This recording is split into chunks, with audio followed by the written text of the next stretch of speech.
থাকবেন।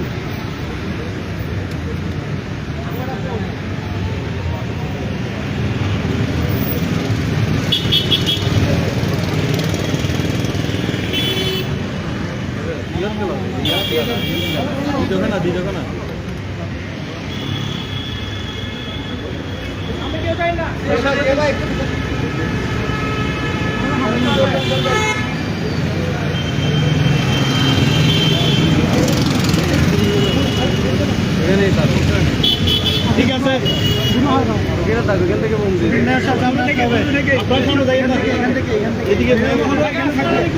সিঁড়িতে থাকলে হয়তো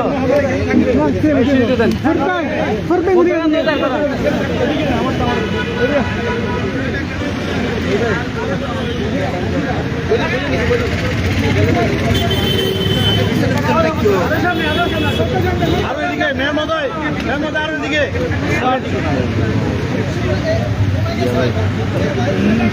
আপনি বসে যান, আমার পাবেন না, আইডিয়া আসতে হবে ভাই। মাইকটা লাগবে না, মাইকটা দিয়েন না, এটা সাউন্ড আর সেপারেটর লাগবে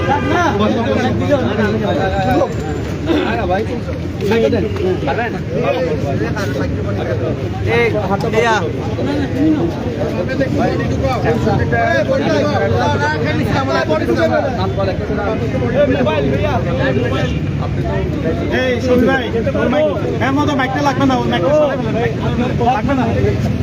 যাই হোক, আজকে আপনারা জানেন যে শহীদ বুদ্ধিজীবী দিবস 1971-এর 14ই ডিসেম্বর বিজয়ের মাত্র দুদিন আগে বাংলাদেশের সূর্য সৈনিকদের সেদিন পশ্চিমা হানাদার বাহিনী আমাদের দেশের প্রতিটি রাজাকারের দ্রুত সমন্বয়ে তাদেরকে খুঁজে খুঁজে বের করে এদেশকে মেধাশূন্য করার জন্য সেদিন তাদেরকে হত্যা করেছিল।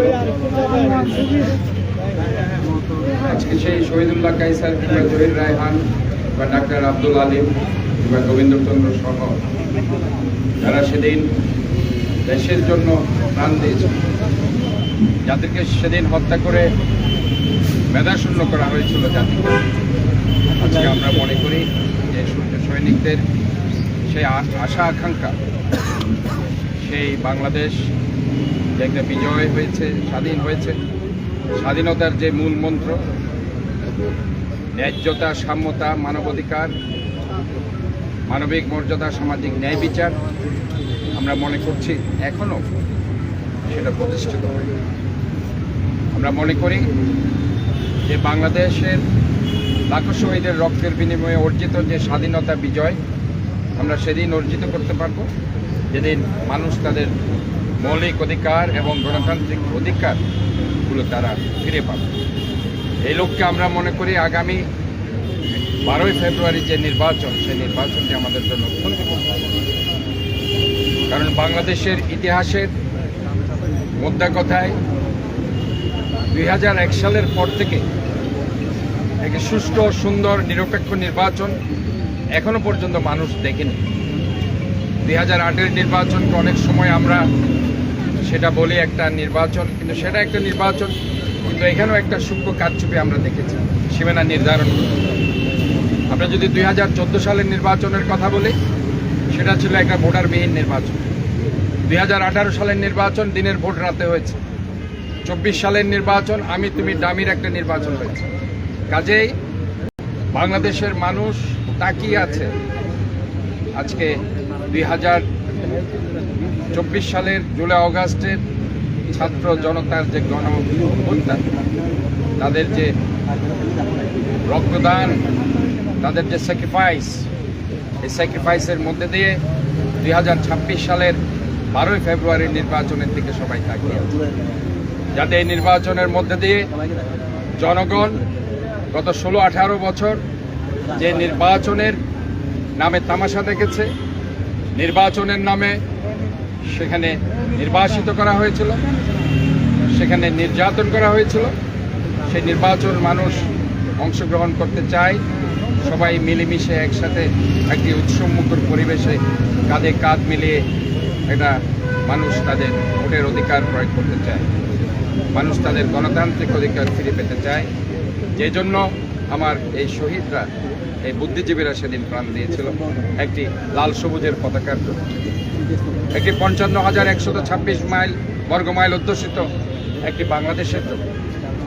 কাজে এই বাংলাদেশকে যদি আমরা ঠিকমতো আমাদের একটা গণতান্ত্রিক একটি বাংলাদেশ আমরা ফিরে পেতে চাই, তাহলে অবশ্যই আমাদের যে অধিকার আমরা হারিয়েছি, সে অধিকার আমাদেরকে অবশ্যই অর্জন করতে হবে।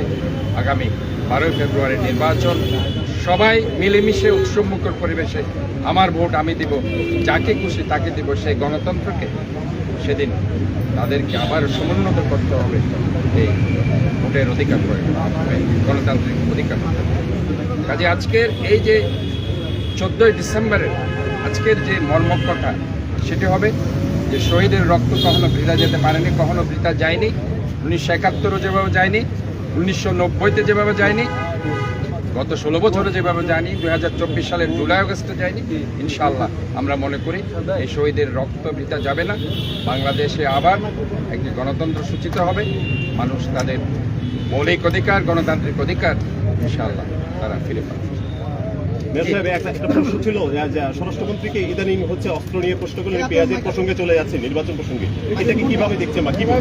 দেখুন, আমরা প্রথম থেকেই আমি যে কথাটা বলেছি, আমি নিজে বলেছি, প্রচুর পরিমাণে অবৈধ অস্ত্র রয়ে গেছে। সন্ত্রাসীদের সবাইকে তারা করতে পারেনি, তাদেরকে গ্রেপ্তার করতে পারেনি, আইনের আওতায় আনতে পারেনি। কারণ আপার লেভেলের কিছু নেতাকে তারা হয়তো গ্রেপ্তার করেছে, কিন্তু আপনারা সাংবাদিক ভাইরা জানুন কি পরিমাণ মিড লেভেল, লোয়ার লেভেলের কোনো নেতাকে কি গ্রেপ্তার করা হয়েছে?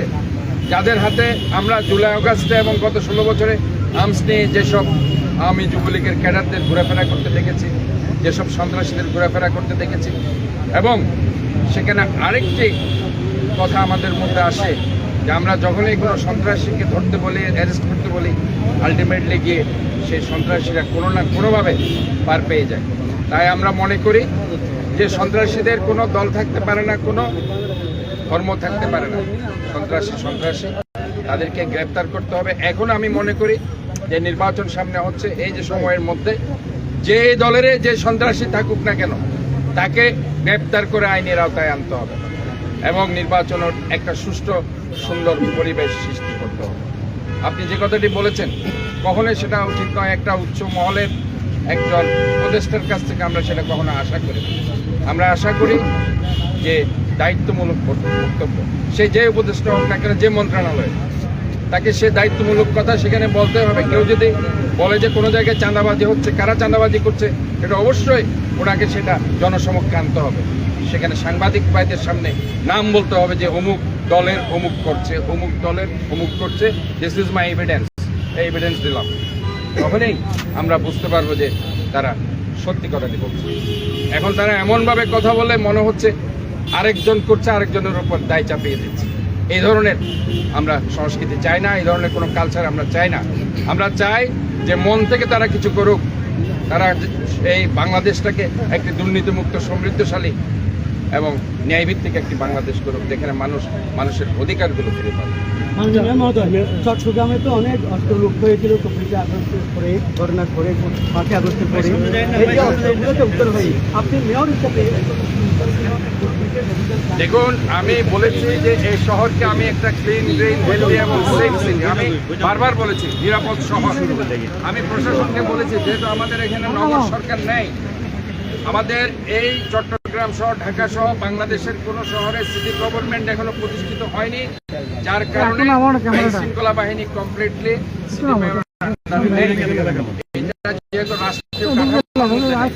তারপরেও আমরা একটা কোঅর্ডিনেশনের মাধ্যমে কাজ করছি। আমি এখনো পুলিশ কমিশনার সহ পুলিশের ঊর্ধ্বতন কর্মকর্তাকে বলতে চাই, যে কোনো ব্যাপারে চট্টগ্রাম সিটি কর্পোরেশন সার্বিক সহযোগিতা দেওয়ার জন্য আপনাদের সাথে কাঁধে কাঁধ মিলিয়ে কাজ করার জন্য প্রস্তুত রয়েছে। আমি অ্যাডভান্স সিটিগুলোতে ঘুরে এসেছি, প্রত্যেকটা মেয়র, লন্ডনে বলুন, কানাডাতে বলুন, সেখানকার মেয়রগুলোর আন্ডারে আইন শৃঙ্খলা হয়, কারণ সেখানে সিটি গভর্নমেন্ট আছে। আজকে আমাদের মূল জায়গা হচ্ছে এখানে আমাদের নগর সরকার যতক্ষণ না পর্যন্ত প্রতিষ্ঠিত না হবে, ততক্ষণ না পর্যন্ত একটা পরিকল্পিত এবং একটা safe, clean, green, healthy city করাটা আসলে একটা কঠিন, বাট আমরা অবশ্যই চেষ্টা চালিয়ে যাব। যেভাবে আমরা জলাবদ্ধতাকে ইনশাআল্লাহ 60% কমিয়ে দিতে পেরেছি সবার সমন্বয়ের মাধ্যমে, ইনশাআল্লাহ আমরা মনে করি যে আইন শৃঙ্খলা যে পরিস্থিতি বা শহরকে একটা নিরাপদ করার যে জায়গা, সেই জায়গায় যদি আমরা ঐক্যবদ্ধ থাকতে পারি, আমরা যদি কোঅর্ডিনেশন হইতে কাজ করতে পারি, সমস্ত সার্ভিস ওরিয়েন্টেড অর্গানাইজেশনগুলো আমরা যদি কাঁধে কাঁধ মিলিয়ে একসাথে কাজ করতে পারি, এটা অসম্ভব কিছু নয়। এই শহরকে বদলমিতে আছি আমরা, বদলে এখন আইন হয়েও গেছে অনেক বছর হয়েছে। যদি জেলা প্রশাসনের কাজ করতে পারি, কিন্তু আপনি তো জনগণের দরকার সেটা আপনি